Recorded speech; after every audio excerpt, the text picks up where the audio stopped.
नमस्कार, आप देख रहे हैं डीडी न्यूज। मैं हूं आंचल गुलाटी। आगे बढ़ने से पहले एक नजर सुर्खियों की तरफ। स्वतंत्रता दिवस की तैयारियां अंतिम चरण में। देश भर में इमारतें तिरंगे के रंग में सजी। राजधानी दिल्ली में बढ़ाई गई सुरक्षा व्यवस्था। आज शाम 7 बजे होगा राष्ट्रपति का देश के नाम संदेश।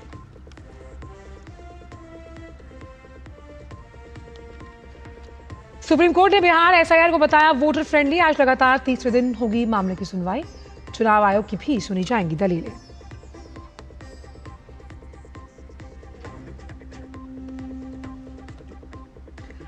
दिल्ली एनसीआर और उत्तर प्रदेश में बारिश का दौर जारी। उत्तराखंड में भी बारिश का ऑरेंज अलर्ट। हिमाचल में भारी बारिश के कारण बादल फटने, बाढ़ और भूस्खलन की घटनाएं।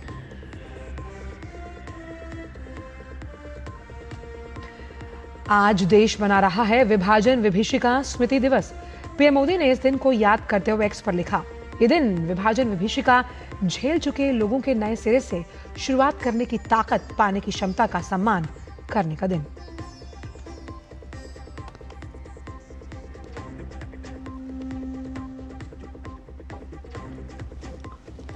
और अलास्का में पुतिन के साथ कल होने वाली बैठक से पहले ट्रंप की रूस को चेतावनी। यूक्रेन के साथ संघर्ष नहीं रोकने पर भुगतने होंगे गंभीर परिणाम।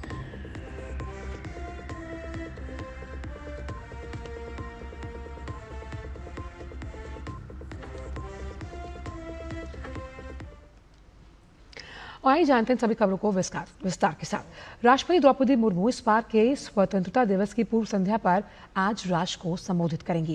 ये संबोधन शाम 7 बजे से आकाशवाणी के संपूर्ण राष्ट्रीय नेटवर्क पर प्रसारित किया जाएगा और दूरदर्शन के सभी चैनल्स पर हिंदी और उसके बाद अंग्रेजी संस्करण में प्रसारित होगा। दूरदर्शन पर हिंदी और अंग्रेजी में संबोधन के प्रसारण के बाद दूरदर्शन के क्षेत्रीय चैनलों द्वारा क्षेत्रीय भाषाओं में भी इसका प्रसारण किया जाएगा। आकाशवाणी अपने संबंधित क्षेत्रीय नेटवर्क पर 9:30 बजे क्षेत्रीय भाषाओं में इसका प्रसारण करेगा। स्वतंत्रता दिवस की तैयारियां खूब जोर शोर से चल रही हैं। देश भर में ऐतिहासिक इमारतों और दफ्तरों को तिरंगे के रंग में आप सराबोर होते हुए देख सकते हैं। रामनगरी अयोध्या से लेकर अजमेर और भटिंडा समेत पूरा देश इन 3 रंगों में सराबोर है।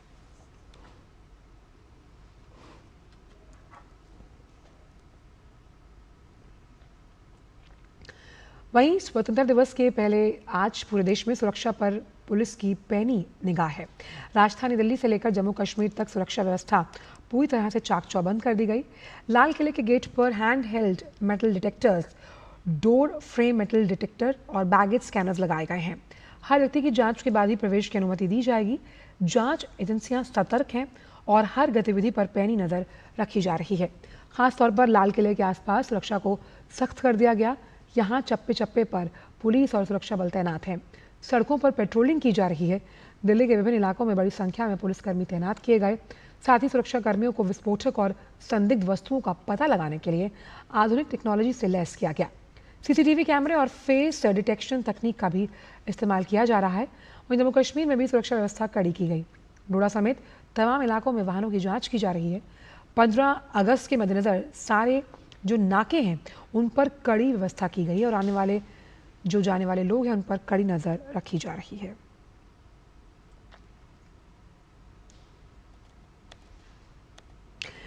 दिल्ली के लाल किले पर 15 अगस्त को स्वतंत्रता दिवस समारोह को लेकर सुरक्षा के पुख्ता इंतजाम हैं। ऐसे में समारोह के आयोजन को लेकर दिल्ली पुलिस ने ट्रैफिक एडवाइजरी जारी की। गुड़गांव, फरीदाबाद और दिल्ली यातायात पुलिस ने सुचारू यातायात और बेहतर सुरक्षा सुनिश्चित करने के लिए भारी वाहनों की आवाजाही को और सड़क मार्ग पर कड़े प्रतिबंधों की घोषणा की। एडवाइजरी के मुताबिक कई स्थानों पर आज देर रात से जबकि कुछ जगहों पर सुबह से ही ट्रैफिक डाइवर्ट कर दिया गया। दिल्ली के चांदनी चौक से लाल किला, दरियागंज से रिंग रोड और रिंग रोड से नेताजी सुभाष मार्ग तक रास्ते बंद रहेंगे। इन सभी जगहों पर 15 अगस्त सुबह 4 बजे से स्वतंत्रता दिवस समारोह का कार्यक्रम खत्म होने तक आम जनता के लिए बंद रखा जाएगा। साथ ही दिल्ली यातायात पुलिस ने छत्रसाल स्टेडियम में आयोजित होने वाले स्वतंत्रता दिवस समारोह के संबंध में विशेष यातायात परामर्श जारी किया। दिल्ली के मुख्यमंत्री समारोह के दौरान राष्ट्रीय ध्वज फहराएंगी।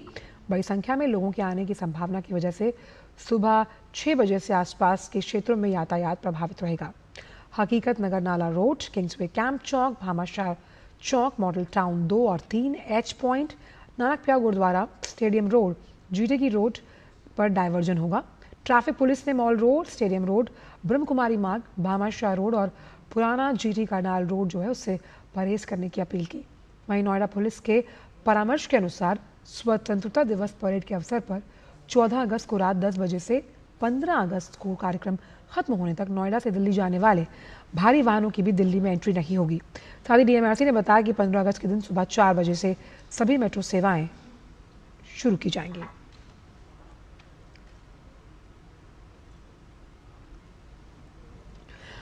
और अब बात यूपी विधानसभा की, जहां 24 घंटों का नॉनस्टॉप मैराथन चर्चा जारी है।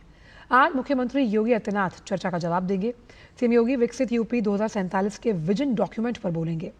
योगी सरकार के मंत्रियों द्वारा विजन 2047 के संबंध में कार्य योजना का विश्लेषण जारी है। परिवहन राज्य मंत्री स्वतंत्र प्रभार दयाशंकर सिंह ने बेहतर परिवहन सेवाओं की बात की और परिवहन विभाग की उपलब्धियों की विस्तार से जो उपलब्धियां हैं उन्हें सदन के समक्ष रखा। उत्तर प्रदेश विधानसभा में विजन डॉक्यूमेंट 2047 पर चर्चा को संबोधित करते हुए समाजवादी पार्टी की विधायक पूजा पाल ने विधानसभा में खुलकर मुख्यमंत्री योगी आदित्यनाथ की नेतृत्व की तारीफ की है। सभा विधायक ने मुख्यमंत्री को धन्यवाद देते हुए कहा कि उन्होंने मुझे न्याय दिलाया और मेरी बात तब सुनी जब किसी ने भी नहीं सुनी थी। मैंने अपना पति खोया है जो इस सदन के माननीय सदस्य थे। ये बात किसी से छिपी नहीं है। पूरा सदन जानता है कि उनकी हत्या कैसे हुई थी और किन लोगों ने की थी। मैं धन्यवाद देना चाहती हूँ माननीय मुख्यमंत्री जी को, जिन्होंने मेरे छुपे हुए उन आंसुओं को देखने का काम किया जो वर्षों में किसी ने देखने का काम नहीं किया। मुझ जैसे पता नहीं कितने प्रयागराज में पीड़ित परिवार को माननीय मुख्यमंत्री जी ने ऐसे अपराधियों को दंड दे करके उनको न्याय दिलाने का काम किया है।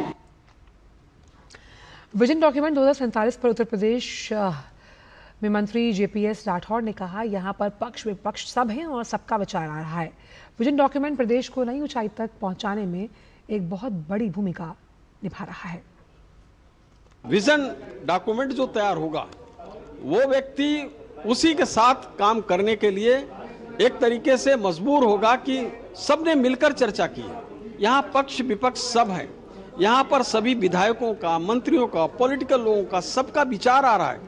जब सामूहिक विचार के साथ कोई विषय तय होता है तो उसके बाद फिर कोई उस विषय को बाद में बदल नहीं सकता है। परिस्थितियों के हिसाब से यहाँ पर निर्णय होंगे और प्रदेश को एक नई ऊंचाई तक पहुंचाने में इसकी बहुत बड़ी भूमिका होगी। धन्यवाद। और अब बात पहाड़ी राज्यों के मौसम से जुड़ी हुई। उत्तराखंड के विभिन्न हिस्सों में आज भारी बारिश का ऑरेंज अलर्ट जारी किया गया।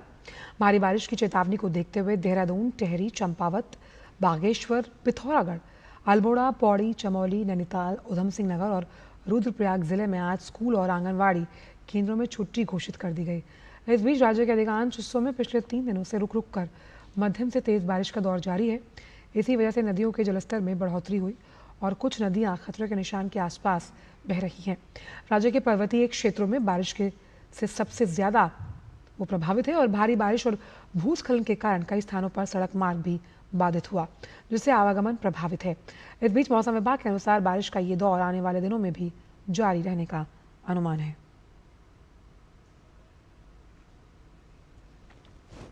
उत्तराखंड के धराली में आई प्राकृतिक आपदा का 10वां दिन है। मौसम की खराबी की वजह से जो राहत बचाव का कार्य है जो रुका हुआ है वो जल्द शुरू हो सकता है। झील को मैनुअल तरीके से खाली करने के प्रयास किए जा रहे हैं। कल देर रात और देर शाम एनडीआरएफ, एसडीआरएफ की एक टीम ने झील का निरीक्षण किया। वहीं गंगोत्री नेशनल हाईवे पर डबरानी में बीआरओ द्वारा युद्ध स्तर पर काम चल रहा है। धराली प्राकृतिक आपदा तक पहुंचने के लिए बीआरओ द्वारा हाईवे को दुरुस्त करने का काम भी जारी है।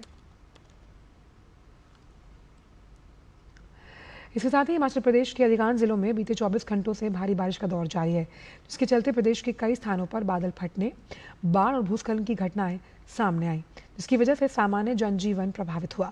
बादल फटने से सबसे ज्यादा नुकसान शिमला जिले के रामपुर क्षेत्र में श्रीखंड महादेव की पहाड़ियों के निचले इलाके में हुआ। मानवखंड और पास की निर्मंड उपमंडल के कुरपन खड्ड में अचानक आई बाढ़ से कई गांव को जोड़ने वाले पुल बह गए और आसपास के घरों को भी भारी नुकसान पहुंचा। कुल्लू जिले के बाजार में भी बीती शाम बादल फटने के कारण आई बाढ़ से भारी नुकसान हुआ। भारत तिब्बत सीमा के जिले के पू के पास बादल फटने और अचानक आई बाढ़ से कई ग्रामीण और सड़क निर्माण कार्य में लगे श्रमिक फंस गए, जिन्हें सेना ने अदम्य साहस का परिचय देते हुए बचा लिया। आधी रात को चलाए गए इस बचाव अभियान में सेना ने अत्याधुनिक ड्रोन का इस्तेमाल कर फंसे हुए लोगों तक जरूरी सामान पहुंचाया। वहीं देश के ऊपरी जिलों के साथ पंजाब से लगे मैदानी इलाकों में भी भारी बारिश और बाढ़ जैसे हालात बने हुए हैं और जनजीवन बुरी तरह से अस्त व्यस्त। ऊना, हमीरपुर, सिरमौर, नालागढ़, नाहन में स्कूल कॉलेज बंद हैं। सड़कों में पानी भरा हुआ है। सिरमौर के पहाड़ी इलाकों जैसे राजगढ़ में जगह जगह बादल फटने और भूस्खलन की वजह से सड़कें अवरुद्ध हो गईं। शिमला, सोलन, ऊना, हमीरपुर, सिरमौर और कुल्लू में प्रशासन ने भारी बारिश की संभावना के चलते स्कूल और शिक्षण संस्थाएं बंद रखने के आदेश दिए हैं।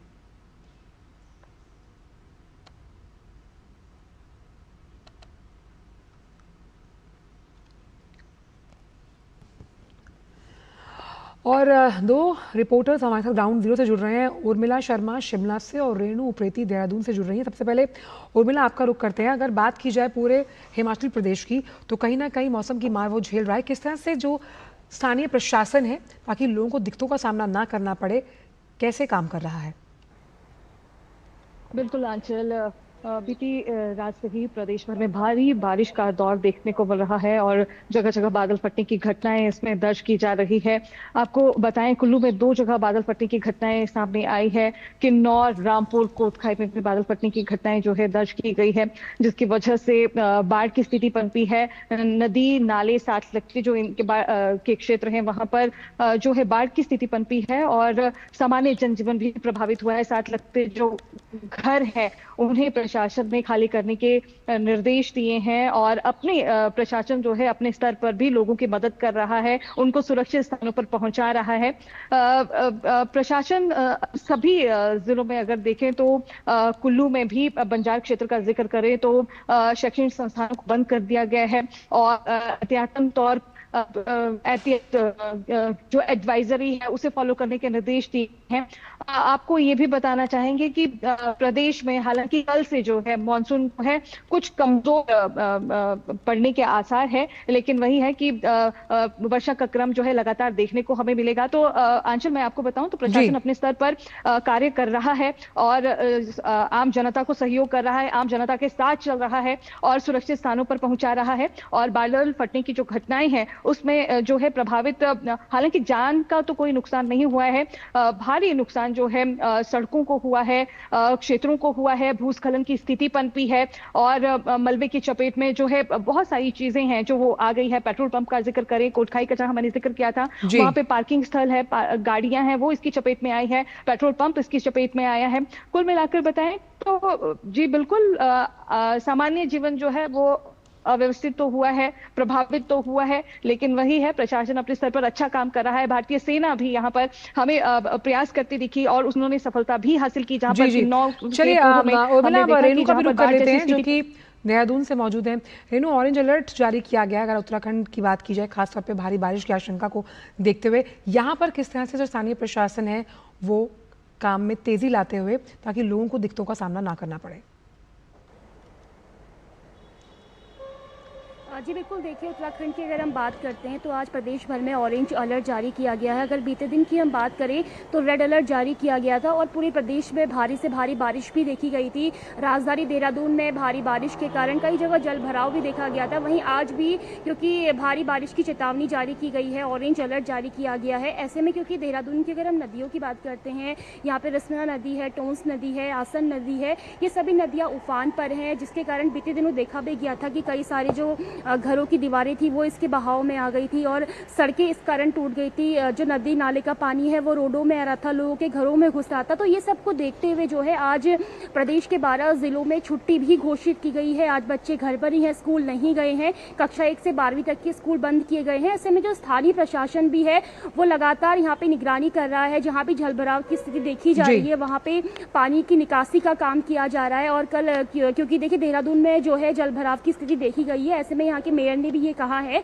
कि नदियों की खुदाई की जाएगी और नदियों को थोड़ा गहरा किया जाएगा, जो नाले हैं उनकी सफाई की जाएगी, ताकि जो पानी सड़कों पर आ रहा है, घरों पर आ रहा है, उससे लोगों को निजात मिल सके। इसके साथ ही अगर हम बात करते हैं अन्य जिलों की, जैसे कि अगर हम बात करते हैं नैनीताल की, बागेश्वर की, अल्मोड़ा की, तो वहाँ भी भारी बारिश का जो नुकसान है वो देखा जा रहा है, क्योंकि भारी बारिश के कारण कहीं पे भूस्खलन देखा जा रहा है, कहीं पे सड़कें टूट रही हैं। तो ऐसे में इस समय उत्तराखंड में बारिश अपना कहर बरपा रही है, लेकिन तेजी से प्रशासन भी काम कर रहा है। जहां भी कोई मुसीबत देखी जा रही है त्वरित कार्रवाई करते हुए उसे ठीक करने का काम किया जा रहा है। जी चलिए, बहुत बहुत शुक्रिया आप दोनों का, आप नज़र बना के रखिएगा, आगे भी आपसे इस पर अपडेट्स लेते रहेंगे। और बात की थी हमने उत्तराखंड की और साथ ही साथ हिमाचल प्रदेश की, और अब बात करते हैं राजधानी दिल्ली के मौसम को लेकर। तो दिल्ली एनसीआर में कल रात से बारिश जारी है। मौसम विभाग के मुताबिक बारिश का ये दौर आज दिन भर जारी रहेगा। लगातार बारिश के चलते दिल्ली एनसीआर के लोगों को उमस और गर्मी से कुछ राहत जरूर मिली। इस साल का मानसून दिल्ली एनसीआर में मजबूत स्थिति में है। ऐसे में आने वाले कुछ दिनों तक बारिश का सिलसिला इसी तरह जारी रहेगा। हालांकि मौसम विभाग ने जानकारी देते हुए बताया कि 17 अगस्त के बाद मानसून की स्थिति में कमी आ सकती है। वहीं उत्तर प्रदेश के कई जिलों में भी आज भारी बारिश की चेतावनी जारी की गई। राजधानी लखनऊ में एहतियात के तौर पर प्री प्राइमरी से लेकर कक्षा 12वीं तक के स्कूलों को आज बंद रखा गया। दरअसल मौसम विभाग ने भारी बारिश को लेकर रेड अलर्ट जारी किया है।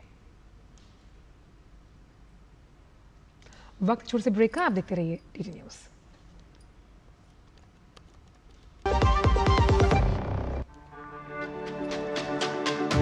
मेरी पसंद, मेरी पसंद, मेरी पसंद, मेरी पसंद,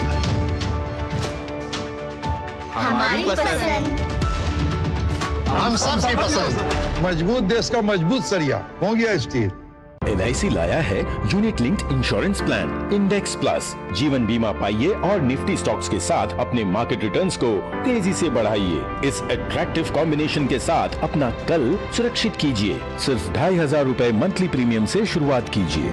आज ही LICindia.in पर जाएं। ब्रेक के बाद का स्वागत करते कुछ अन्य खबरों का। बिहार में वोटर लिस्ट के विशेष सघन पुनरीक्षण यानी SIR पर सुप्रीम कोर्ट में आज लगातार तीसरे दिन सुनवाई होगी।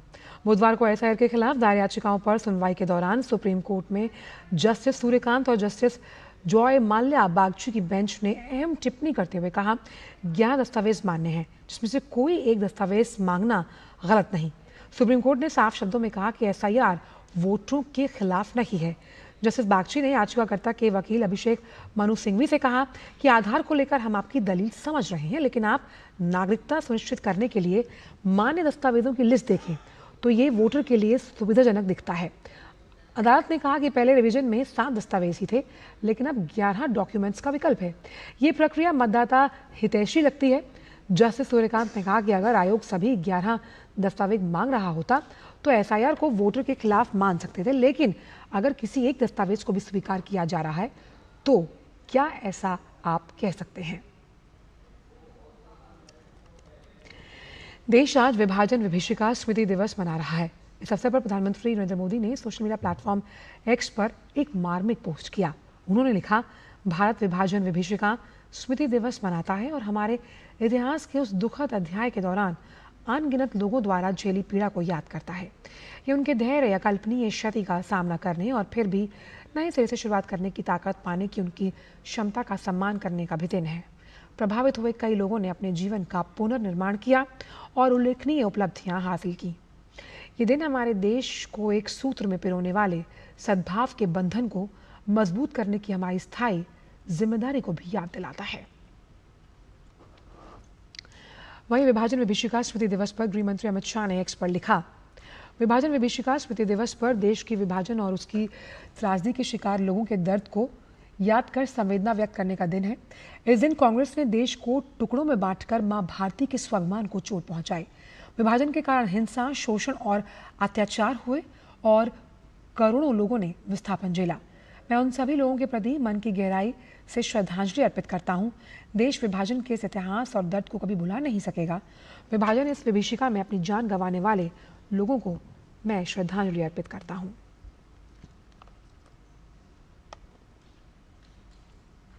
और अब बात हर घर तिरंगा अभियान से जुड़ी हुई। हर घर तिरंगा, हर घर तिरंगा।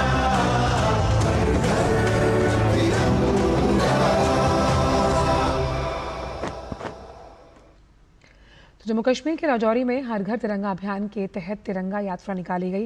राज्य पुलिस की ओर से आयोजित इस तिरंगा यात्रा में स्थानीय लोगों ने बढ़ चढ़कर हिस्सा लिया। इस यात्रा में युवाओं का जोश देखते ही बनता था। तो राजौरी में स्वतंत्रता दिवस से समारोह से पहले तिरंगा रैली निकाली गई, जहां पर आप देख सकते हैं युवाओं का जोश और उनकी खुशी देखते ही बन रही है।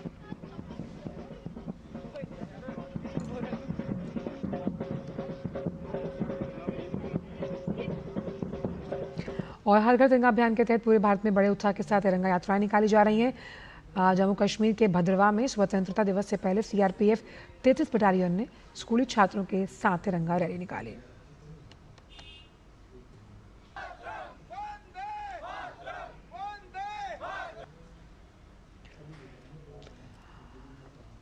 वहीं पूरे उत्साह, उमंग और सबकी भागीदारी के साथ देश भर में मनाए जा रहे इस अभियान के तहत प्रसिद्ध नृत्य कलाकार सुदर्शन पटनायक ने पूरी समुद्र तट पर हर घर तिरंगा थीम पर आधारित एक रेत की कलाकृति बनाई है।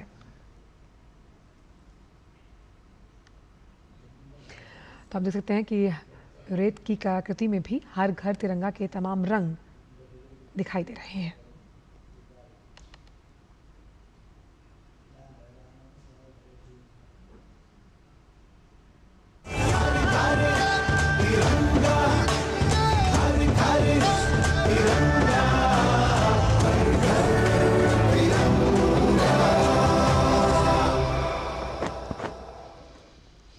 और अब बात अमेरिकी राष्ट्रपति डोनाल्ड ट्रंप की, जिन्होंने रूस को चेतावनी दी कि यदि उसने यूक्रेन में जारी संघर्ष को नहीं रोका तो उसे बहुत गंभीर परिणाम भुगतने होंगे। कैनेडी सेंटर में बुधवार को पत्रकारों से बातचीत करते हुए ट्रंप ने स्पष्ट किया कि अगर रूस संघर्ष विराम के लिए सहमत नहीं होता तो उसके खिलाफ कड़े कदम उठाए जाएंगे, जिनमें टैरिफ और प्रतिबंध शामिल हो सकते हैं। ये बयान 15 अगस्त को अलास्का में ट्रंप और रूस के राष्ट्रपति पुतिन के बीच होने वाली बैठक से पहले आया।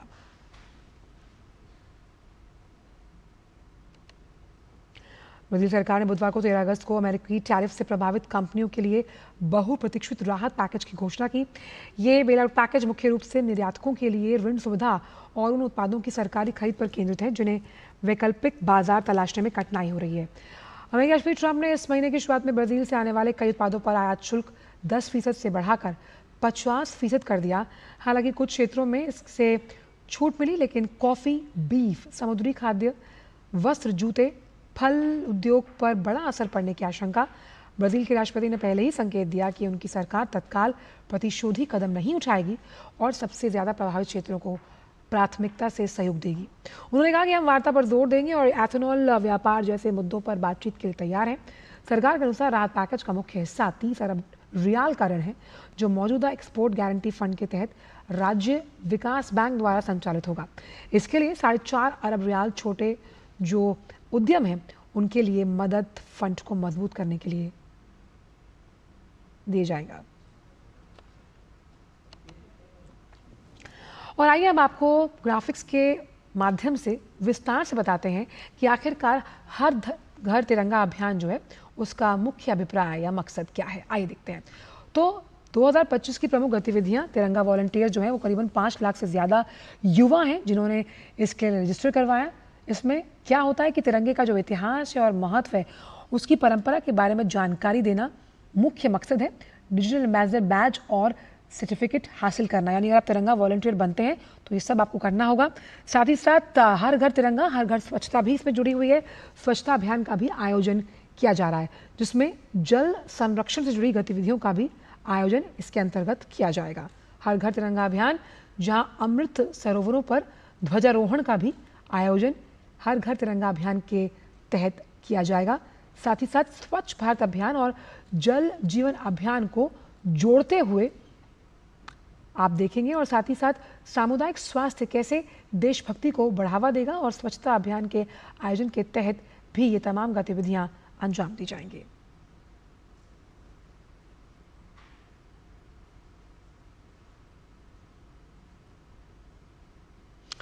तो हर घर तिरंगा, हर घर स्वच्छता 2025 की प्रमुख गतिविधियां, अगर आप भी वॉलंटियर बनना चाहते हैं तो आप भी इसमें शामिल हो सकते हैं।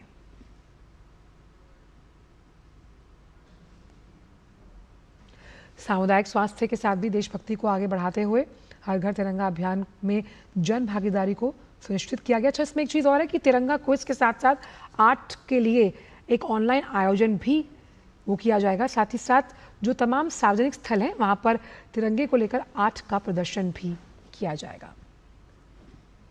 फिलहाल न्यूज़ 18 में इतना ही। दीजिए इजाज़त, नमस्कार।